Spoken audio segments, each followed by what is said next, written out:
Number one, चुनाव। अगर देखा जाए तो साल 2024 चुनाव का साल रहा। करीब 64 देशों में चुनाव हुए, लेकिन फिलहाल हम बात यहां इंडिया और अमेरिका की करेंगे। सबसे पहले अमेरिका में इस साल नवंबर में हुए राष्ट्रपति चुनाव में डोनाल्ड ट्रंप ने भारतीय मूल की डेमोक्रेटिक उम्मीदवार कमला हैरिस को हरा दिया। ट्रंप को 312 इलेक्टोरल वोट और कमला हैरिस को 226 इलेक्टोरल वोट मिले। रिपब्लिकन पार्टी ने राष्ट्रपति पद के साथ ही हाउस ऑफ रिप्रेजेंटेटिव और सीनेट में भी बहुमत हासिल कर ली। ट्रंप की इस जीत के साथ ही इंटरनेशनल पॉलिटिक्स में कई तरह के बदलाव आने के संकेत मिलने लगे। इसमें सबसे बड़ा होगा कुछ देशों पर टैरिफ बढ़ाना। जी हां, ट्रंप के राष्ट्रपति पद की शपथ लेने के बाद इजराइल गाजा युद्ध और रूस यूक्रेन युद्ध पर फुल स्टॉप लग सकता है। तो वहीं इंडिया में हुए चुनाव की बात करें तो अप्रैल 2024 से लेकर जून 2024 के बीच भारत में लोकसभा चुनाव कराया गया। जब चुनाव का परिणाम 4 जून को आया तो बीजेपी के नेतृत्व वाली एनडीए गठबंधन को 292 सीटों पर जीत हासिल हुई। तो वहीं इंडिया गठबंधन 234 सीटों पर ही जीत दर्ज कर सका। सबसे ज्यादा सीटें जीतने वाले दलों की बात करें तो बीजेपी को 240, कांग्रेस को 99, समाजवादी पार्टी को 37, तृणमूल कांग्रेस को 29, डीएमके को 22, टीडीपी को 16 और जेडीयू को 12 सीटों पर जीत मिली। इसके बाद नरेंद्र मोदी ने लगातार तीसरी बार भारत के प्रधानमंत्री के रूप में शपथ ली। खैर, अब आगे बढ़ते और आते हैं दूसरे नंबर पर जो जुड़ा हुआ है जंग से। तो ऐसी जंग जिसने दुनिया पर खासा असर डाला है। दोनों को एक एक करके जान लेते हैं। सबसे पहले बात इजराइल हमास वॉर की करते हैं। हमास ने 7 अक्टूबर 2023 को इजराइल पर हमला किया था। इस हमले में 1200 लोग मारे गए थे और हमास ने 251 लोगों को बंधक भी बना लिया था।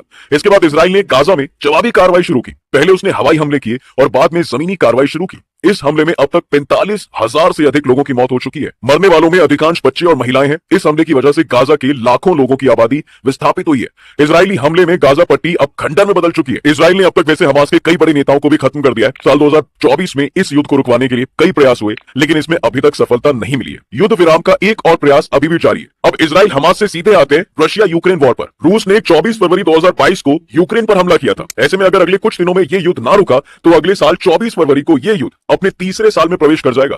अमेरिका के निर्वाचित राष्ट्रपति यानी डोनाल्ड ट्रंप ने इस युद्ध को रुकवाने में दिलचस्पी जरूर दिखाई है। वो 20 जनवरी को सत्ता संभालने वाले हैं। अगर वो इस युद्ध को रुकवा देते हैं तो ये उनकी बड़ी कामयाबी होगी।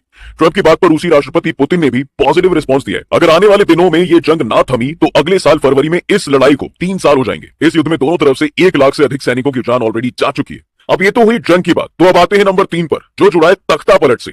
दुनिया के 2 देशों में तख्ता पलट हुआ जिसने दुनिया का ध्यान अपनी ओर खींचा। सबसे पहले बात बांग्लादेश की कर लेते हैं। 1971 में बांग्लादेश की आजादी की लड़ाई में हिस्सा लेने वाले लोगों को सरकारी नौकरियों में 30% रिजर्वेशन दिया जाता था। इसी के विरोध में बांग्लादेश में छात्रों ने प्रदर्शन शुरू कर दिया था। धीरे धीरे ये प्रदर्शन हिंसा में बदल गया। आखिरकार शेख हसीना को देश छोड़कर इंडिया में सहारा लेना पड़ा। शेख हसीना के देश छोड़ने के बाद अर्थशास्त्री यूनुस मोहम्मद की लीडरशिप में वहां एक अंतरिम सरकार ने सत्ता संभाली। इसके बाद से बांग्लादेश में हिंदुओं और दूसरे धार्मिक अल्पसंख्यकों के खिलाफ अत्याचारों की संख्या में इजाफा होता चला गया। इसकी वजह से आज भारत बांग्लादेश के बीच रिश्ते इंपैक्ट हो रहे हैं। भारत ने बांग्लादेश से माइनॉरिटीज की सुरक्षा सुनिश्चित करने को कहा है।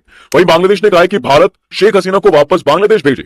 माना जा रहा है साहब कि साल 2025 के अंत या 2026 की शुरुआत में बांग्लादेश में फिर से चुनाव कराए जा सकते हैं। लेकिन इससे पहले मिस्र की राजधानी काहिरा में 19 दिसंबर को आयोजित T8 सम्मेलन में बांग्लादेश के मुख्य सलाहकार प्रोफेसर मोहम्मद यूनुस और पाकिस्तान के प्रधानमंत्री शहबाज शरीफ के बीच मुलाकात हुई। दोनों नेताओं ने trade, commerce, sports and cultural delegations को बढ़ाने पर चर्चा की। बांग्लादेश में एंटी इंडिया एक्टिविटीज के बीच शरीफ और यूनुस की ये मुलाकात चिंता पैदा करने वाली है। अब बात सीरिया में तख्ता पलट की। देखिए, सीरिया लंबे वक्त से सिविल वॉर से जूझ रहा था। राष्ट्रपति बशर अल असद के खिलाफ कई रेबल ग्रुप सीरिया में लड़ाई लड़ रहे थे। 27 नवंबर विद्रोही गुट ने शहरों पर कब्जा करना शुरू किया और अपनी पकड़ मजबूत की। इसके बाद मुख्य गुट हयात तहरीर अल शाम यानी HTS ने बशर अल असद को देश छोड़ने पर मजबूर कर दिया। असद के जाने के बाद दमिश्क और होम समेत सीरिया के कई शहरों में जश्न मनाया गया। सीरिया में असद परिवार पिछले 53 साल से शासन कर रहा था।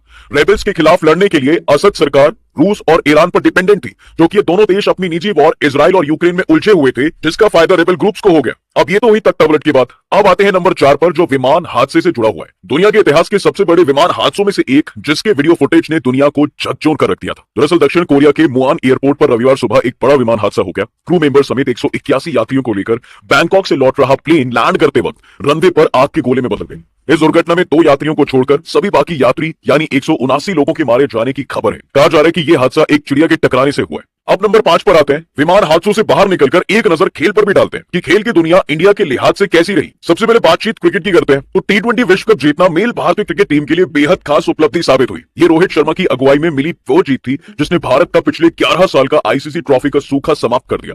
विश्व कप वेस्टइंडीज और यूएस की संयुक्त मेजबानी में हुआ था, जहां भारतीय टीम ने फाइनल में दक्षिण अफ्रीका को बारबाडोस में 7 रनों से मात देकर दूसरी बार T20 विश्व कप की ट्रॉफी उठा ली। और इधर टीम इंडिया ने तो सबको प्राउड फील कराया ही, पर गेम में ओलंपिक ने भी सबको खुश होने का एक और मौका दिया।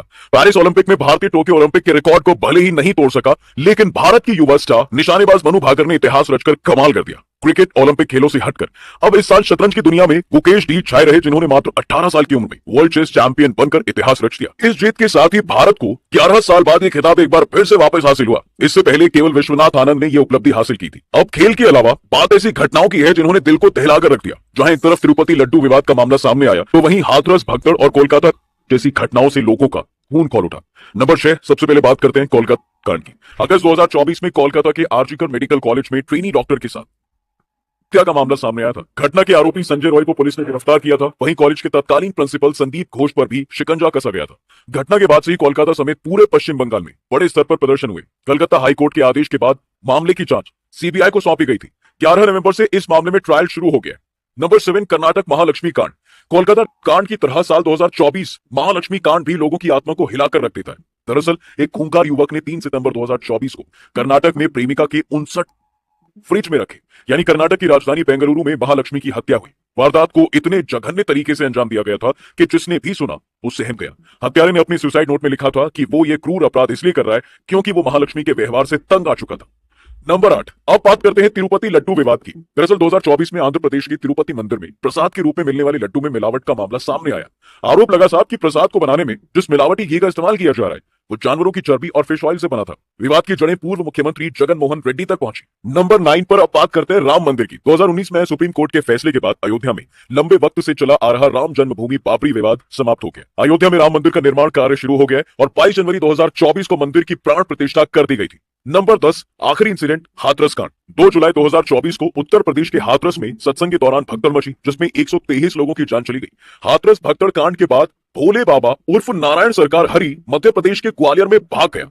सत्संग भोले बाबा ने आयोजित करवाया था। सत्संग में जब हजारों लोग एकत्रित थे तब भोले बाबा के पहुंचने से भगदड़ मच गई थी। वो सभी लोग जो जंग में शहीद हो गए, वो लड़की जो किसी खराब नियत की भेंट चढ़ गई, वो सिटीजन जिनकी मौत हादसे में हो गई, ये सभी लोग अपने देश और अपने परिवार के लिए काफी